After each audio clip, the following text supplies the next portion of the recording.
Uttara house building এর পাশে একটা বাসে আগুন ধরেছে। এখন কি আগুন ধরেছে না কেউ আগুন লাগাই দিছে এটা আসলে ঠিক এখনো বলতে পারতেছি না। এখানে আমি দুজনে জিজ্ঞাসা করলাম, কেউ বলতে পারতেছে না কীভাবে আগুন আগুন লাগবে এখানে, ঠিক আছে। তো এই হলো আমাদের বর্তমান বাংলাদেশের অবস্থা।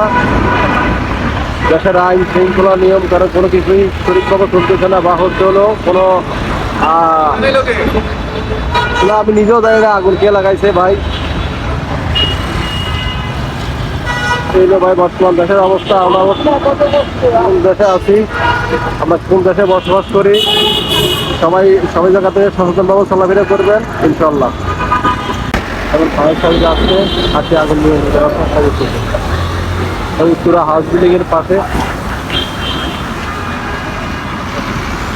আসলে কেউ বলতে পারতেছে না কি গ্যাসের বোতল বাস্ত হয়েছে না কেউ ষড়যন্ত্র করে আগুন লাগাই দিছে, তা এখনো কেউ বলতে পারতেছে না। এটা হলো পুরো হাউস বিল্ডিং এর পাশে ফায়ার সার্ভিস আসছেন, এখন ফায়ার সার্ভিস আসি আগুন নিয়ন্ত্রণ করছে। তবে বাসের অবস্থান, বাসের ভিতরে আগুন ধরে অবস্থা হয়ে গেছে, কোনো কিছু আর রইল না।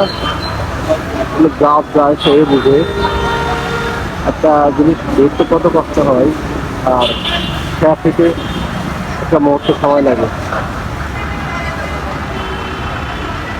এই আমাদের বর্তমান অবস্থা, তবে আমাদের বর্তমান দেশের অবস্থা অনেক খারাপ, এটা আসলে সবাই কম বেশ জানেন।